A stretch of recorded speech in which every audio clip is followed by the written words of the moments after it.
ಎಲ್ಲರಿಗೂ ನಮಸ್ಕಾರ. ನಾನು ಲಲಿತಾ. ಆಹಾರ ಶ್ರೀ ಚಾನಲ್ಗೆ ತಮಗೆಲ್ಲರನ್ನು ಸ್ವಾಗತಿಸ್ತಾ ಇದ್ದೀನಿ. ಇವತ್ತು ನಾನು ಬಂಗುಡೆ ಮೀನು ಸಾಂಬಾರು ಮಾಡೋದು ಹೇಗೆ ಅಂತ ತೋರಿಸಿಕೊಡ್ತಾ ಇದ್ದೀನಿ. ಇದು ತುಂಬ ಸರಳವಾಗಿ ಸುಲಭವಾಗಿ ಮಾಡ್ಕೋಬಹುದು. ಹಾಗಿದ್ರೆ ಬನ್ನಿ ಮಾಡೋದು ಹೇಗೆ ಅಂತ ನೋಡೋಣ. ಇಲ್ಲಿ ನೋಡಿ, ನಾನು ಹುಣಸೆಹಣ್ಣು ತೊಗೊಂಡಿದ್ದೀನಿ. ಒಂದು ಚಿಕ್ಕ ನಿಂಬೆಹಣ್ಣಿನ ಗಾತ್ರದಷ್ಟು ಹುಣಸೆಹಣ್ಣು.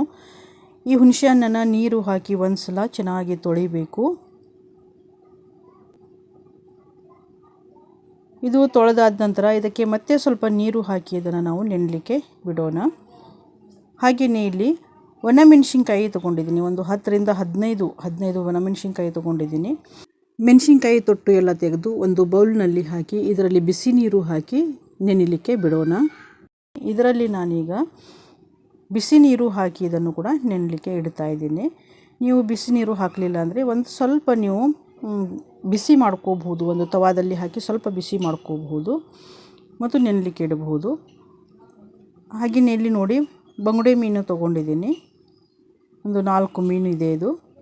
ಈಗ ನೋಡಿ, ಇಲ್ಲಿ ಕಿವಿ ಹತ್ತಿರ ಎಲ್ಲ ರೆಕ್ಕೆ ಇರುತ್ತೆ ನೋಡಿ. ಈ ರೆಕ್ಕೆ ಎಲ್ಲ ನಾವು ಕ್ಲೀನ್ ಮಾಡ್ಕೋಬೇಕು. ಇದು ನಮಗೆ ಮಾರ್ಕೆಟ್ನಲ್ಲಿ ಕ್ಲೀನ್ ಮಾಡಿ ಕೊಡಿ ಅಂತ ಹೇಳಿದರೆ ಅವರು ರೆಕ್ಕೆ ಎಲ್ಲ ತೆಗಿಯಲ್ಲ. ಹೊಟ್ಟೆ ಒಳಗೆ ಏನು ಗಲೀಜಿರುತ್ತೆ ನೋಡಿ ಅಷ್ಟನ್ನೇ ತೆಗಿತಾರೆ.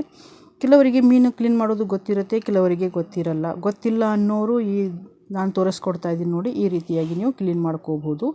ಈಗ ನೋಡಿ, ಒಂದು ಸ್ಪೂನ್ ತೊಗೊಂಡು ಈ ರೀತಿಯಾಗಿ ಕ್ಲೀನ್ ಮಾಡ್ಕೊಳ್ಳಿ. ಈಗ ಇಲ್ಲಿ ನೋಡಿ, ಒಂಥರ ಸಿಪ್ಪೆ ಥರ ಇರುತ್ತೆ. ಇಲ್ಲಿ ನೋಡಿ, ಇಲ್ಲಿ ತೋರಿಸ್ತಾ ಇದ್ದೀನಿ. ಇದು ಈ ರೀತಿ ಇರುತ್ತೆ.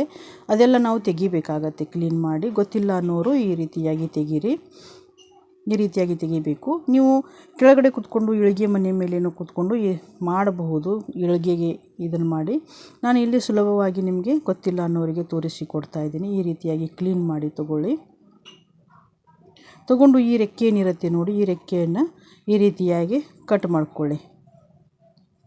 ಎಲ್ಲ ರೆಕ್ಕೆನೂ ಇದೇ ರೀತಿಯಾಗಿ ಕಟ್ ಮಾಡ್ಕೋಬೇಕು. ಇದು ಕಟ್ ಮಾಡ್ಕೋಬೇಕಂದ್ರೆ ಚಾಕು ಚೆನ್ನಾಗಿ ಇರಬೇಕು, ಹರಿತಾ ಇರಬೇಕು ಚಾಕುಗೆ. ಈಗ ನೋಡಿ, ಇಲ್ಲಿ ಕಟ್ ಮಾಡಿ ತೊಗೊಂಡಿದ್ದೀನಿ ಈ ರೆಕ್ಕೆ ಎಲ್ಲ. ಈಗ ಇದನ್ನು ನೋಡಿ, ಅವರು ಕ್ಲೀನ್ ಮಾಡಿ ಕೊಟ್ಟರು ಒಳಗಡೆ ಎಲ್ಲ ಕಪ್ಪು ಹಾಗೆ ಇರುತ್ತೆ ನೋಡಿ. ಇದನ್ನು ಕೂಡ ನಾವು ನೀರು ಹಾಕಿ ಕ್ಲೀನ್ ಮಾಡಿ ತೊಳಿಬೇಕಾಗತ್ತೆ. ಕ್ಲೀನ್ ಮಾಡಿ ಇದನ್ನು ಚೆನ್ನಾಗಿ ತೊಳ್ಕೊರಿ. ಈಗ ಈ ಮೀನಲ್ಲಿ ನಾನು 2 ಪೀಸ್ ಮಾಡಿ ತೊಗೋತೀನಿ. ಇವಾಗ ನೋಡಿ, ಇಲ್ಲಿ ಎಲ್ಲ ಮೀನು ತೊಳೆದು ಕ್ಲೀನ್ ಮಾಡಿ ಇಲ್ಲಿ ತೊಗೊಂಡಿದ್ದೀನಿ. ಈಗ ಅದರಲ್ಲಿ ಸ್ವಲ್ಪ ಉಪ್ಪು ಮತ್ತು ಸ್ವಲ್ಪ ಅರಿಶಿಣವನ್ನು ಹಾಕ್ತಾಯಿದ್ದೀನಿ. ಅರಿಶಿಣ ಹಾಕೋದ್ರಿಂದ ಮೀನಿಗೇನು ಸ್ಮೆಲ್ ಬರುತ್ತೆ ನೋಡಿ, ಅದು ಸ್ಮೆಲ್ ಹೆಚ್ಚು ಬರಲ್ಲ.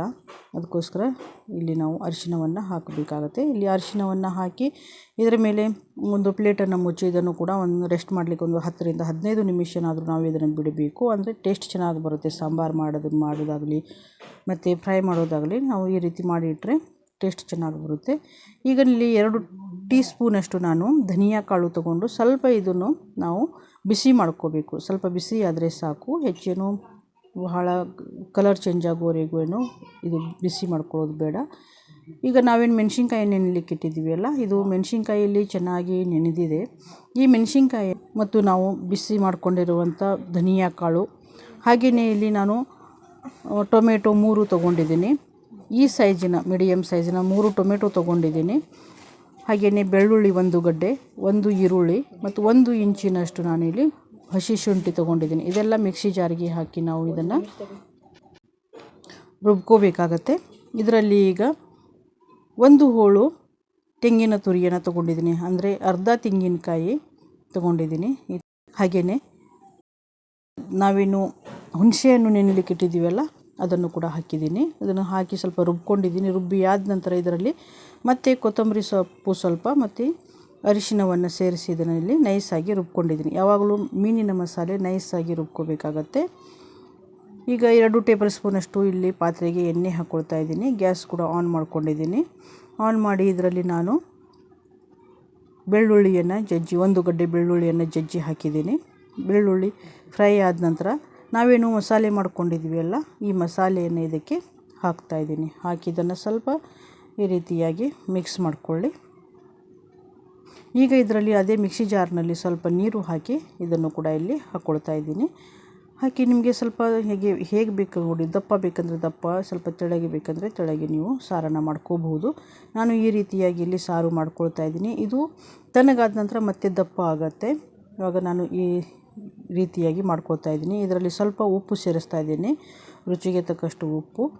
ನಿಮಗೆ ಮೊದಲಿಗೆ ಸ್ವಲ್ಪ ನೀವು ಉಪ್ಪು ಹಾಕ್ಕೊಳ್ಳಿ, ನಂತರ ಬೇಕು ಅಂತ ಅನಿಸಿದರೆ ಮತ್ತೆ ನಾವು ಉಪ್ಪು ಹಾಕಬಹುದು. ಇದನ್ನು ಚೆನ್ನಾಗಿ ಒಂದು 5 ನಿಮಿಷ ನಾವು ಇದನ್ನು ಕುದಿಸ್ಕೋಬೇಕಾಗತ್ತೆ. ಚೆನ್ನಾಗಿ ಕುದೀಲಿ ಇದು ಮಸಾಲೆ ಕುದ್ದಾದ ನಂತರ ಇದರಲ್ಲಿ ನಾನು ಸ್ವಲ್ಪ ಕೊತ್ತಂಬರಿ ಸೊಪ್ಪನ್ನು ಸೇರಿಸಿದ್ದೀನಿ. ಕೊತ್ತಂಬರಿ ಸೊಪ್ಪು ಹಾಕೋದ್ರಿಂದ ಇದರ ಸುವಾಸನೆ ತುಂಬ ಚೆನ್ನಾಗಿ ಬರುತ್ತೆ, ಟೇಸ್ಟು ಕೂಡ ತುಂಬ ಚೆನ್ನಾಗಿ ಬರುತ್ತೆ.